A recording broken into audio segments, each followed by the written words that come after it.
Good morning. You're listening to Insurance Matchmaking, your path to health, life, and Medicare coverage with Matt Libby Insurance. And now, sharing his knowledge, here's your host, Matt Libby. Folks, welcome back to Insurance Matchmaking. Had to kind of cut things off last week, just kind of didn't do a good clock management and realized I went kind of long towards the first break. And then when I was finishing up a point, I go, oh, I've already hit my end of show limit. So I'm going to try to kind of pick up where we left off last week, but it will be kind of maybe some new information for you. So I'll kind of recap. Last week we were talking about the difference between if you're in the hospital, whether you're admitted in the hospital or you're there in an observation status. Now, this is going to apply more to folks that are on Medicare, but it does apply to everybody. The rules are very tight when it comes to Medicare. So some of your, like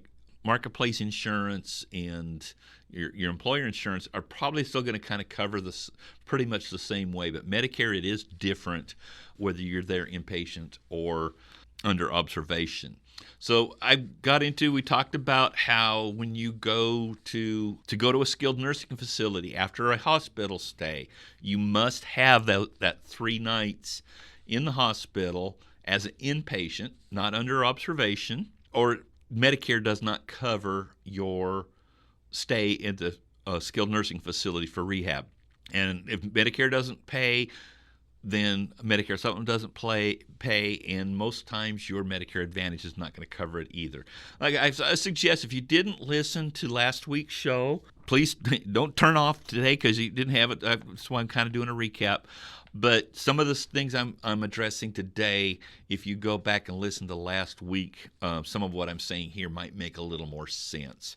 So I did talk about, just again, since I'm recapping, I talked about the what we call our umbrella coverage, and umbrella 3, which is our most comprehensive coverage, is going to cover what's called recovery care, is going to cover the skilled nursing stay. Medicare doesn't pay anymore after you hit day 100. And actually, Medicare charges you a copay from days 21 to 100. If you have a Medicare Supplement Plan G or Plan N, they will cover that copay, but a Medicare Advantage, you will have the copay. It is passed on to you, and right now that's like $218 per day. And so those are the things that could kind of push you towards hitting that maximum out of pocket. A long hospital stay is what I started to say when I realized, oops, I'm out of time. A long hospital stay won't necessarily put you in where you hit the max out of pocket for your Medicare Advantage plan, which some of those can be. It's kind of the average of those are around $6,700. There are some that are like $3,900, $4,900. Those aren't too bad a max out of pocket, but they can be, up around $10,000 too. So that max out of pocket can really hit you if you have some type of catastrophic event. Now, the event that maybe puts you in the hospital and the related costs that will come with that is what might hit that max out of pocket. A long hospital stay isn't going to, believe it or not. If you're admitted in the hospital, and I don't care if you're in the ICU, now you're going to pay so much per night or per day for days in the hospital. That copay is the same whether it's a regular hospital room or whether it's in the ICU. Yes, they're going to bill the insurance more, but your copay is the same. So you may not, you could be in the hospital for 2-3 weeks and you're still not going to hit that maximum out of pocket. Now, if you're in the hospital that long, you're probably going to have some other ongoing costs that could put you to where you hit that max out of pocket. Maybe you are going to have some home health needs, maybe some physical therapy, so the copays are going to be adding up. You're maybe having to see the doctor a little more often. So there's some things that can add up.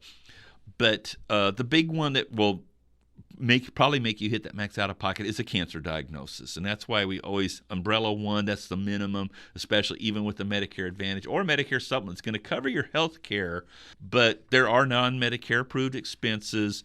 And even the stuff that's covered, like chemotherapy on a Medicare Advantage or radiation treatments for cancer, you're going to pay that 20% of that cost until you hit that max out of pocket. And so generally, if you're getting those kind of treatments for your cancer care, you are going to hit that maximum out of pocket. And that's why we recommend that you get like a lump sum cancer, or at least cancer plan, or cancer and stroke. And a lot of times, because we can set how much you're reimbursed, we usually set the reimbursement for the cancer higher than the heart attack or stroke. Those are more of a instance coverage, whereas cancer can be on ongoing, especially like if you're doing chemo, or dialysis if you have kidney failure. So we have plans also that they don't just cancer, heart, stroke, but they'll be a critical illness plan. So if you did have kidney failure, that's going to hit. Now, one of the downsides is something like kidney failure. If you were on a Medicare Advantage plan, they have to cover you if you have kidney failure. But you are going to hit that maximum out of pocket every year, because people that have dialysis, they know they go 3 days a week to get dialysis, and that's really expensive. So you probably would hit your max out of pocket every year. So that's why having some type of supplemental plan to go along with that can be very helpful.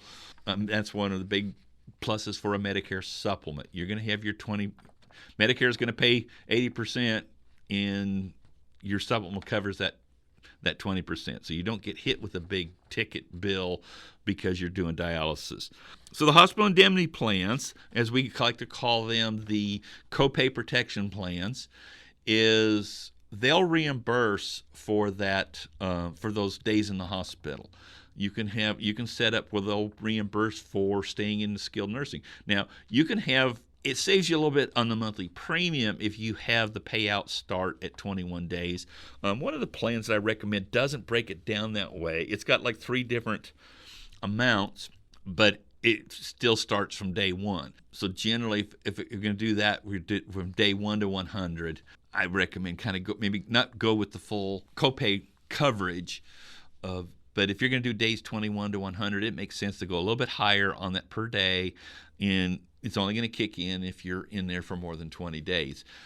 And that's something you're not going to need right now. I mean, we hope not.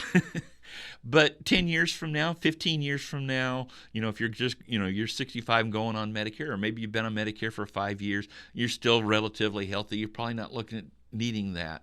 But, at 75 or 85, you might need some of these benefits. But once you need the benefits, you can't get these plans. So it does make sense to get some of these plans in place so that they're covering. And one of the neat things I talked about, this is on the hospital indemnity, let me finish up with that, is now outpatient surgery, an ambulance, a visit to the emergency room. Those are all things that can really, make your bills add up, and you can add on different parts of those to help kind of cover those. So if a routine doctor visit, you're still going to pay the copay. Right now, most Advantage plans, there is no copay for your primary doctor, but if you do go to see a specialist, yes, you're probably going to have a copay. So those copays you're still going to have. You're going to have to get an x-ray or something like that. Now, some of the plans will cover things like a MRI. You can have a major diagnostic exam and have a copay reimbursement for that, because those are, again, something that's going to be a high copay. So that's how that hospital indemnity can be very helpful for you. And like I said, it cover those skilled nursing days. Now, we talked about the recovery care. What we do a lot of times we've looked at is, because if you're just going on Medicare, pretty much every hospital indemnity plan out there that's designed to work with Medicare has a guaranteed issue period. Some plans are only that guaranteed issue is only for a year. It's from 64 and a half to 65 and a half. Once you're over 60, once you're 66, you have to go through the health underwriting to get the plan. Now, we've got some plans that go from age 60 to age 79. Another plan just moved theirs from 64 and a half to 75.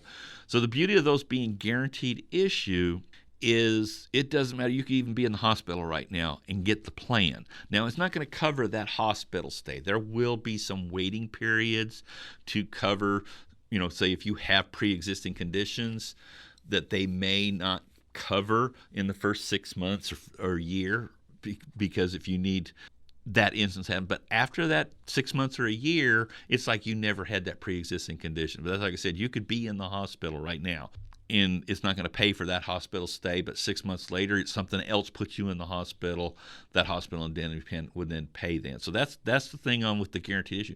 But once you're not in that guaranteed issue, or you found out something's going on, they're not going to cover you. Cancer plans typically, if you have a cancer claim within the first 30 days, they're just going to refund your premium and say, sorry, we're not covering you. So if you think you have cancer, that's not the time to get a cancer plan. You've already kind of crossed that bridge. So that's why we stress these to consider the umbrella coverage when you're first going on Medicare. But actually, not just going on Medicare.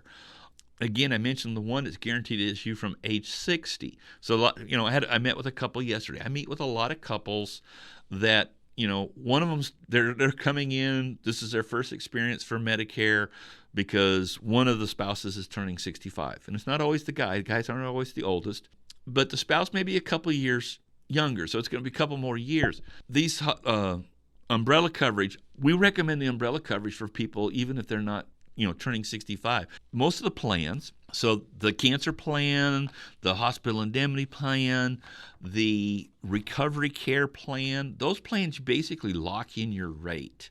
Now, I always say you lock in your rate. I cannot prevent the insurance companies from raising their rates, but on those plans, they haven't. They still reserve the right to do that, but if they do, it's going to be on everybody. It's not going to be because you've had a lot of claims. It's not going to be because you're now 80, so they're going to raise the rate on you. The short-term home health plans, they do go up as you age, and it's not that much. It's between like $13 to $25 a month. It'll be increase, and that's in 5-year increments. So they're age banded. So like each 5 years, you will have a slight rate increase. But the other thing that's neat with those plans is they have a prescription reimbursement built into those plans. So you send in the receipts of your prescriptions you filled, and they will, it's like there is one rate for generic and another for brand name drugs. So the good news is you can pay most of the premium of that plan with your drug reimbursement. So those can be very affordable, but like I said, the other ones you kind of lock in your rate. Dental plans, you don't lock in your rate. I've seen some of the companies have been doing some rate increases with their dental plans, and that's because dentists are charging more. That's one of those things, the costs are going up. The other plans, the reason why I say they don't go up is they're paying a certain amount for what you paid for the amount. It's kind of like with life insurance. You paid for a certain benefit. It doesn't matter if you cash it in 5 years from now, 10 years from now. The benefit that you paid for is the same. So that's why the hospital indemnity plans, doesn't matter if your hospital costs went up. So maybe we base it on, hey, $300 a day because you have a $300 copay on your Advantage plan. Just because that copay goes up to $400 or $450, that doesn't change your hospital indemnity plan. It's still going to pay $300 per day. The good news is you don't have to come up with the $400 or $450.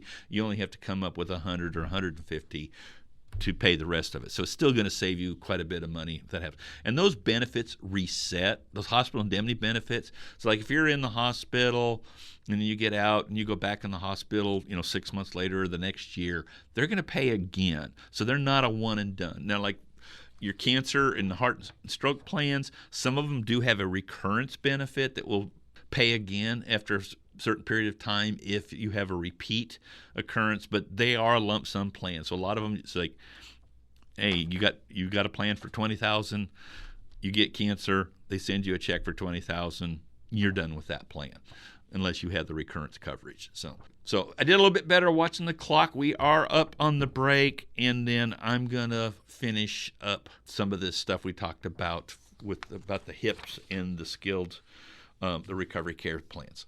Be right back. First line free? For real? Yep, with 5G nationwide coverage. Same as the big carriers. And the internet part? Just $34.99 per month. Twin Lakes Internet plus Tri-Lite Mobile. Fast internet, free line. What's the catch? No catch, just Twin Lakes being Twin Lakes. Bundle fiber internet with Tri-Lite Mobile and get your first wireless line free for a year. Visit twinlakes.net or call 800-644-8592 for details. Terms and conditions apply. See twinlakes.net.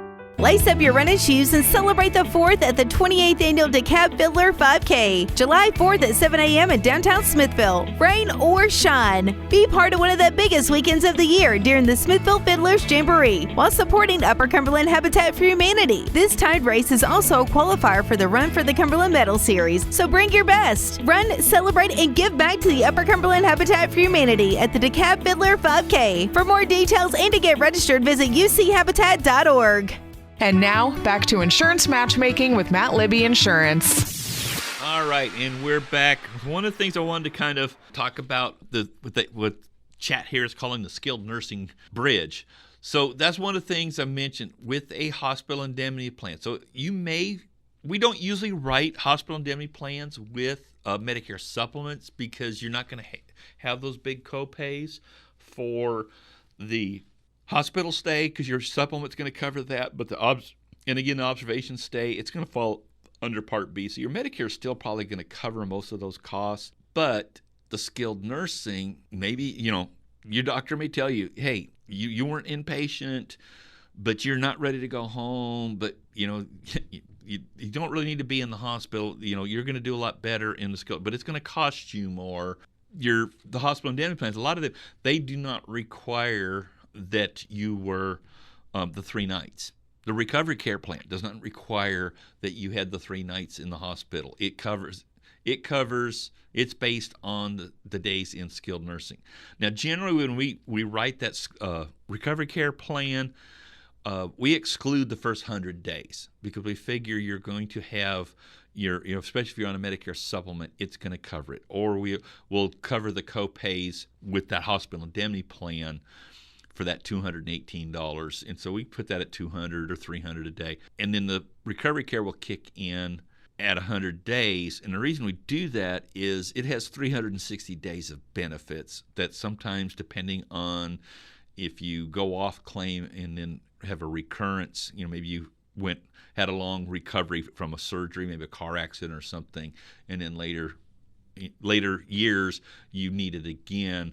You could have a second $360 day of coverage. But if you're getting, $400 a day, that's $144,000 that you have to pay for a nursing facility of confinement. That's how the recovery care plan works. That's why a lot of times we look at the home health plans that will pay, because a lot of those will pay the nursing costs even if you're in skilled nursing, whether you're at home or in confined in skilled nursing. So it'll pay help you pay a lot of the costs. And they're usually a little bit less expensive than a recovery care. And the reason I bring them up, because either one of these options is a lot less money than a long-term care plan. And if you're in your 60s and didn't get a long-term care plan when you're in your 30s or 40s or even 50s, you may not qualify for one. They're much tighter on the qualifications. We talked about on a different show about the hybrid long-term care for a life insurance or an annuity that helps cover those. That's a subject for another show. But these will help fill a lot of those gaps for a lot less money, because you don't want to have to pull out of your retirement funds to pay for these things, especially depending on how much your Social Security or pensions you're already drawing. Could be that if you start having to draw out of your other retirement funds or out of savings to pay for these skilled nursing stays or nursing home stays, home health stays, you could push yourself into that IRMA where you go over that certain income, and you have a surcharge on your Medicare that you're paying every month. If you're able to pull it out of these insurance plans, that's not going to affect your income. You've already paid for it in your insurance, so it's not taxed.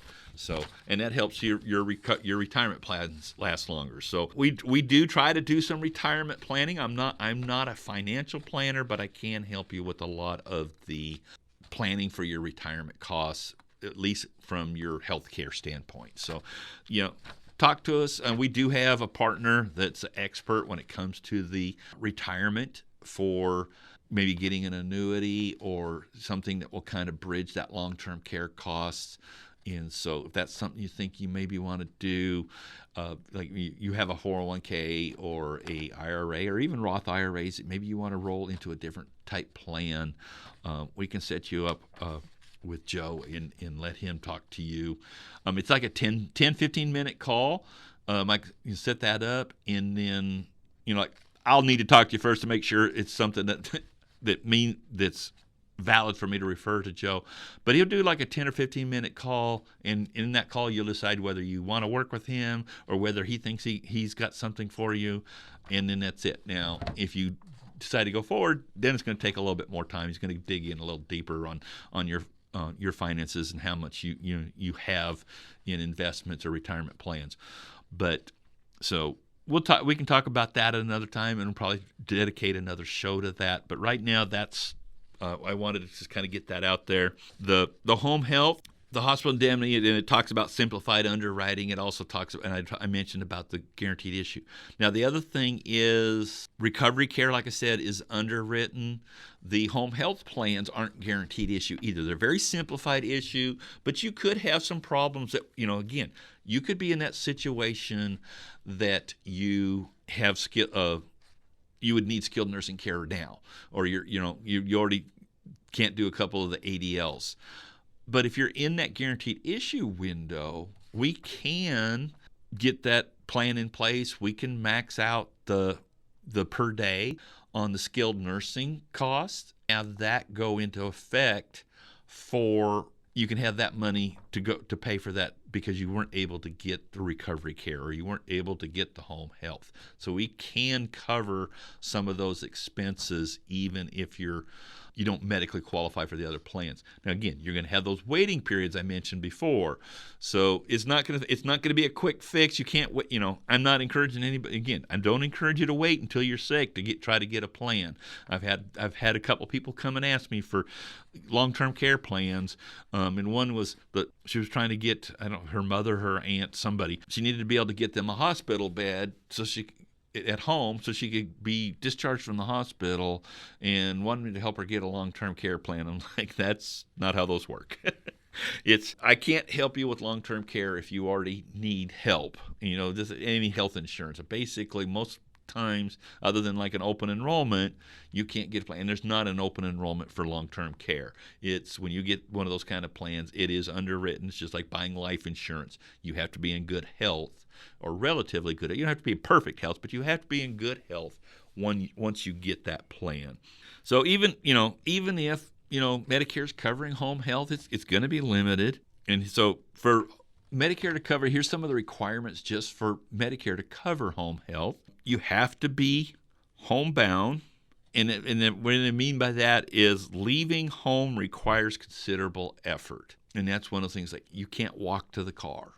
You have to be in a wheelchair, or what I had to do with my dad in his final months was carry him to the car so that he could go to the doctor's office because the ground was just too rough and wet and slippery. Now I think actually when we got to the doctor's office, we were able to put him in a wheelchair and wheel into the office. But from the house to the car, we weren't. Our place was not handicap accessible at those times. I don't think we even had a wheelchair at home. But generally, if you go to the doctor's office, they usually have one you can use while you're there. And I think that may have been what we did. So that was a hard thing. Being in your 20s and carrying your father, that does something to you.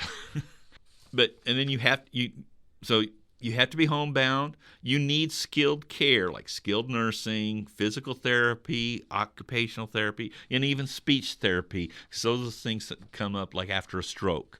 So you can get some home health for those services. But again, those are only going to be for that service. They're not going to come to take care of you all day. They're going to come in to do that specific care, and then they're going to leave. And hopefully somebody else is home with you, but that's all they're going to do. And again, we talked about the home health plans. They're going to pay for these events. And again, the beauty on these plans, a lot of times your insurance may still be paying for that care, but because you're having that bill, that's something that plan would pay you back on. So you do have some chances to have other plans. Some of the plans we have will pay for a family member, a spouse or a family member or friend, to be your caregiver. Some of the plans you have to go through like an agency, but some plans do have where they will pay that family member to help care for you. Because a lot of times, especially, traditionally, it's the oldest daughter is traditionally the one that ends up taking care of mom or dad when they need that care at home. And maybe they were working and they ended up quitting working or cut their hours back to be able to be home. Some of these plans will help reimburse for that, so that can come in handy. Like I said, home care or home health doesn't cover custodial care. So again, you need help with bathing, dressing, meals, transportation, those things, and it's like, unless skilled care is happening at the same time, maybe that person has to do physical therapy with you, or maybe they have to help you get out of the bed or out of your recliner or your chair to do that. Yes, they're maybe going to do those things as part of your care, but again, once they leave, you still need help. So those are the things that we want to make sure that you got help for.